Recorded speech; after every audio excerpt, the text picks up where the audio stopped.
السلام علیکم ورحمۃ اللہ وبرکاتہ۔ نحمده ونصلي ونسلم على حبیبہ الکریم، اما بعد فاعوذ باللہ من الشیطان الرجیم، بسم اللہ الرحمن الرحیم۔ وقل جاء الحق وزهق الباطل ان الباطل كان زهوقا، صدق اللہ مولانا العظیم۔ جیسا کہ آپ حضرات کو معلوم ہے کہ ابھی چند روز قبل عرب شریف کے اندر حکومت سعودیہ نے تبلیغی جماعت پر پابندی عائد کر دی ہے۔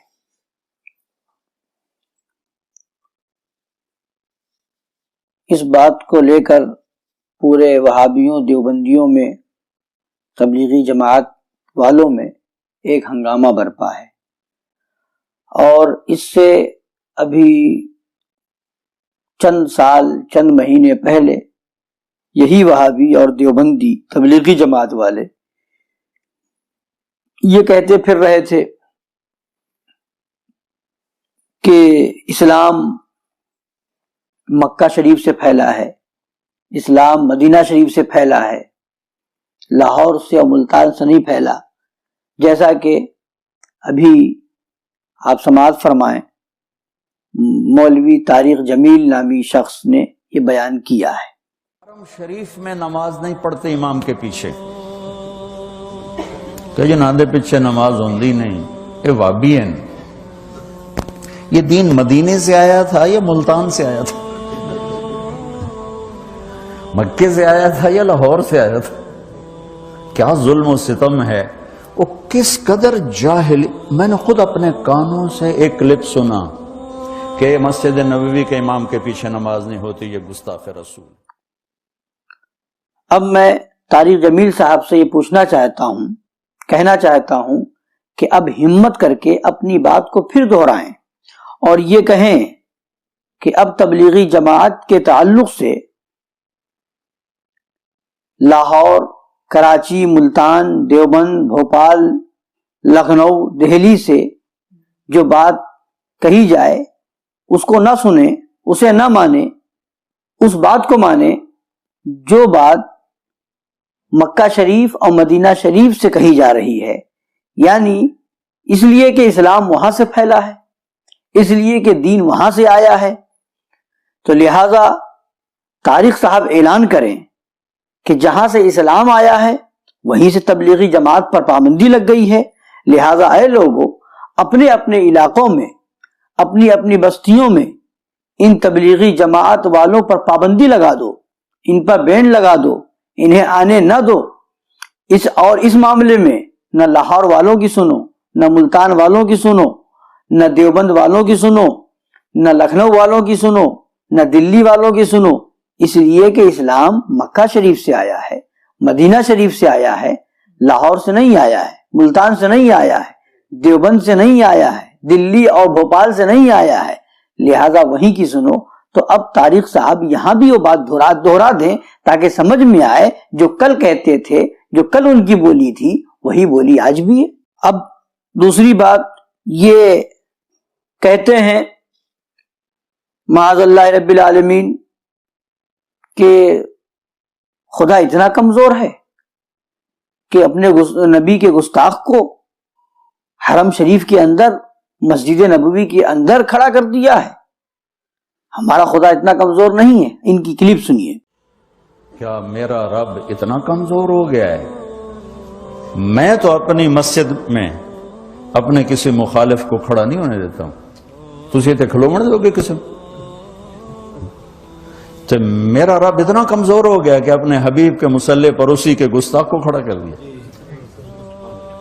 اپنے گھر میں حرم بیت اللہ جہاں ایک نماز 1,00,000 کے برابر، وہاں ایسے آدمی کو کھڑا کر دیا جو اللہ کے رسول کا گستاخ ہے۔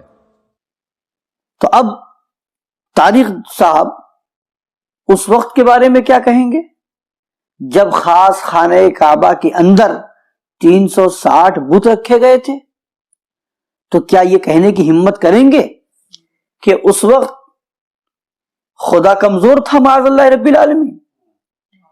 کیا یہ کہنے کی ہمت کریں گے کہ جس وقت یزید کی طرف سے یزید نے خانہ کعبہ کے غلاف میں آگ لگوائی اس وقت خدا کمزور تھا معاذ اللہ رب العالمین؟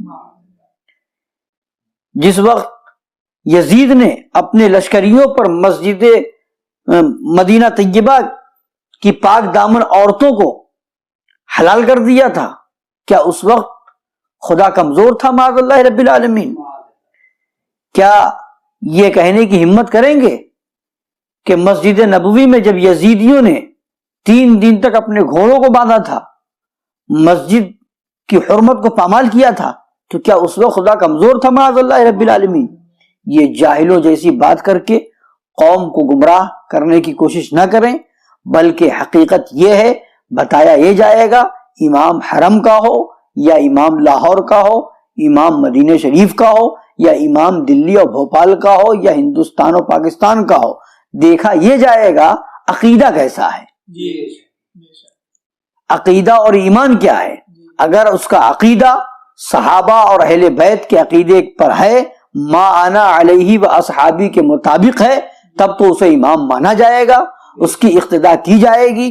اور اگر اس عقیدے سے پھرا ہے معاذ اللہ رب العالمین اور نیا عقیدہ صحابہ اور اہل بیت اور کربلا والوں کے خلاف عقیدہ گڑھ کر کے وہ نیا عقیدہ پھیلاتا ہے، تو اب ایسے عقیدے والوں کے پیچھے نماز ہرگز نہیں ادا کی جائے گی، جیسا کہ ان وہابیوں اور دیوبندیوں کا عقیدہ ہے معاذ اللہ کہ نبی مر کر مٹی میں مل گئے معاذ اللہ رب العالمین۔ ان وہابیوں کے مولوی اسماعیل دہلوی نے لکھا کہ نماز میں نبی کا خیال آ جائے تو نماز نہ ہوگی معاذ اللہ اور انسان مشرک ہو جائے گا، گائے گدھے کا خیال آ جائے تو نماز ہو جائے گی معاذ اللہ۔ گائے گدھے کے خیال کو نبی کے خیال بہتر بتایا معاذ اللہ رب العالمین۔ تو یہ نہیں دیکھا جائے گا امام کہاں کا ہے، یہ دیکھا جائے گا امام کا عقیدہ کیا ہے۔ تو بنیاد یہ ہے، پڑھا لکھا چہرہ بنا کر کے مولوی کہلا کر کے جاہلوں جیسی بات کرو، یہ زیب نہ۔ حقیقت یہ ہے کہ تم جاہل ہی ہو، اگر جاہل نہ ہوتے تو ایسی بات نہ کرتے۔ اللہ تعالیٰ مسلمانوں کو عقل سلیم عطا فرمائے اور سمجھنے کی توفیق عطا فرمائے، آمین۔